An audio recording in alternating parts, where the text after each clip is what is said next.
नमस्कार सर। सत साई। सर क्या नाम है आपका? बीरबल चंद दास। सर संत रामपाल जी महाराज से आपने नाम दीक्षा कब ली? सन 10 में।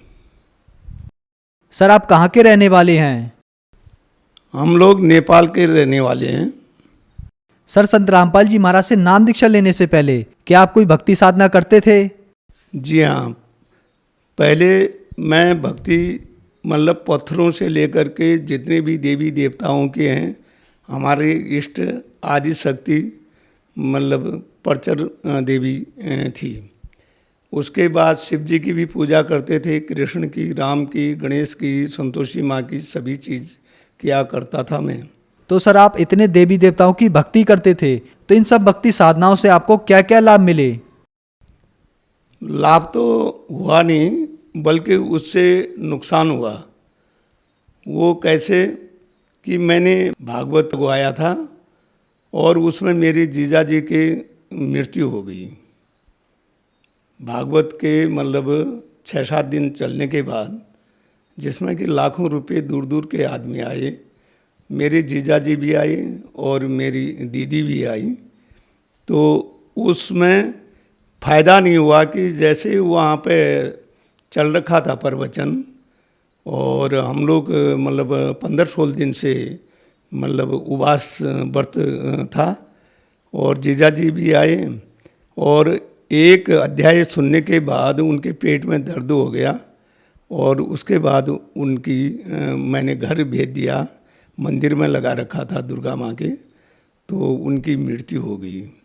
मुझे बहुत उसमें बुरा लगा, क्योंकि मैं यूँ सोच रहा था कि हमारे हिंदू धर्म में सबसे बड़ा ये भागवत है और मेरे घर में खूब सुख संजोग होगा, इसके बदले मेरे जीजा जी की मृत्यु हो गई।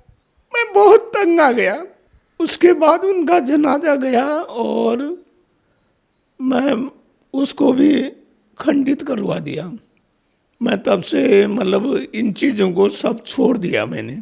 कहीं से मुझे मतलब शांति नहीं हुई है। मैं पहले से ही भक्ति भावना में ये विचार रखता था कि सबसे बड़ी चीज़ हिंदू धर्म में यही राम कृष्ण और दुर्गा माँ, शिव जी, और मैं चित्रकार भी था।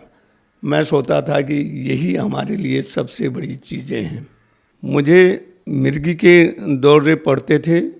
1 दिन 2 दिन तक मैं बेहोश पड़ा रहता था और बहुत परेशान घर वाले हो जाते थे।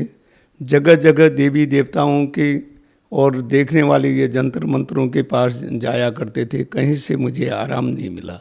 इसके अलावा जानवरों का मर जाना और इसके अलावा पैसों की क्षति होना, अन्य चीज़ों में घाटा ही घाटा, बिजनेस किया उसमें घाटा ही घाटा रहा, फ़ायदा कहीं नहीं रहा। 5-5, 6-6 लाख रुपए का नुकसान हुआ।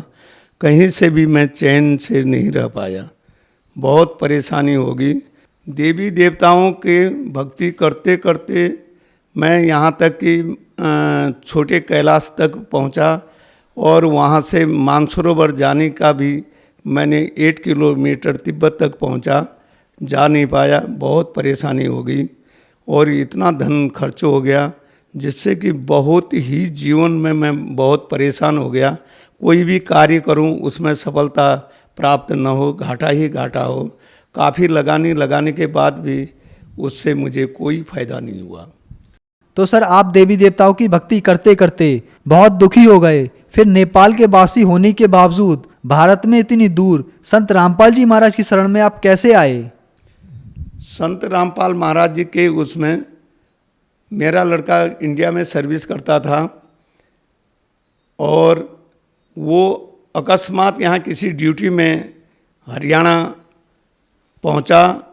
वो भी काफ़ी बीमार था, मतलब उसको मतलब कुछ माइंड में कुछ असर था फौज में होते हुए भी। और वो यहाँ आने के बाद वो बरवाला आश्रम में पहुँचा। वहाँ से एक ज्ञान गंगा पुस्तक ली, उसने नाम ले लिया था। उसने मेरे से कहा कि डैडी आपके पास बहुत ग्रंथ हैं, आपके पास गीता है, रामायण है, सुख सागर है, प्रेम सागर, सभी की आप पूजाएं करते हैं। मतलब ये किताब ऐसी है कि छोटी पतली है, लाल कलर की है, जिसमें कि ज्ञान गंगा लिखा हुआ है, पीछे आश्रम का नक्शा बना हुआ है। आप इसको मतलब मैं भेज रहा हूँ, इसको पढ़ लीजिए। पढ़ने के बाद ओम तत्सत का सांकेतिक भावार्थ क्या है इसमें लिखा हुआ है, वो गुरुजी ही मतलब रामपाल महाराज जी से ही आपको उसके विषय में जानकारी होगी। मैं तो इतना ही आपको बताता हूँ। आप मतलब जो कृपालु महाराज के उसमें लगे हुए हैं, 6 साल से ढोलक तबला बजा रहे हैं, और इससे आपको कोई फ़ायदा नहीं होगा। आपका जितना भी इसमें लग रहे हो खाली पैसों का बर्बाद हो रहा है और कोई फ़ायदा नहीं हो रहा है।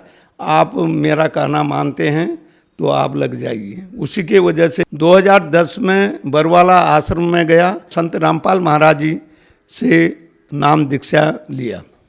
तो सर, संत रामपाल जी महाराज से जब आपने नाम दीक्षा ली, क्या उससे आपको कोई लाभ भी मिले? संत रामपाल महाराज जी से जो नाम दीक्षा लिया मैंने, वो लेने के तीसरे दिन से मेरी बीमारी जो मिर्गी के दौरे पड़ते थे, आज मतलब 8 साल हो गए हैं, मतलब अभी तक कोई बीमारी मेरे को हुई नहीं, न मिर्गी का दौरा हुआ और न कोई ऐसी बीमारी है जो कि मैं अभी तक स्वस्थ चल रहा हूँ। इससे अलावा जब बंदी छोड़ की दया से पुस्तकों की सेवा में, जो हम गाड़ी में पुस्तक सेवा करने के लिए सुर्खेत जा रखे थे, वहाँ से रिटर्न आते वक्त भारी वर्षा चल रखी थी और ड्राइवर को मैं कह रहा था कि भाई सहज से चलाओ, और उसने माना नहीं।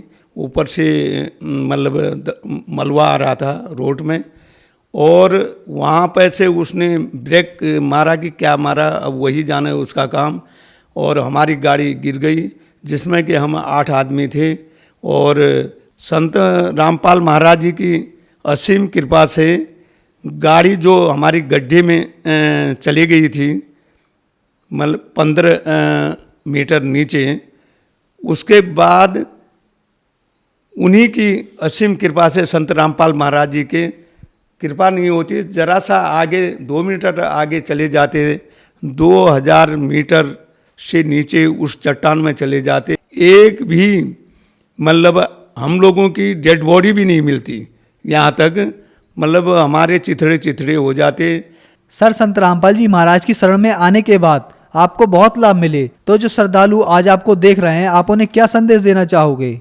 मैं संत रामपाल महाराज जी के इसमें लगने से जितने मुझे लाभ हुए हैं, घरेलू या इधर उधर परिवार में जो सुख शांति हो रखी है, और जितना कारोबार में वृद्धि हो रखा है, वो सब पूर्ण लाभ संत रामपाल महाराज जी की दया से, उसमें मैं मतलब दीक्षा लेने से जो मुझे लाभ हुआ है, वो शायद अन्य संत पंथों में मैं लगने से कभी मेरे को कोई लाभ नहीं हुए, सिर्फ इसमें लाभ हुआ है। मैं सभी से, पूरे जगत से ये प्रार्थना करना चाहता हूँ कि बरवाला में संत रामपाल महाराज जी पूर्ण परमात्मा के रूप में आए हुए हैं। इनसे नाम दीक्षा लेकर के अपना कल्याण करें और अपने जीवन को सफल बनाएं, देर न करें, और अनिवार्य नहीं ही इसमें तुरंत से तुरंत, जल्दी से जल्दी इसमें लग जाएं। सत साई। धन्यवाद सर। सत साई।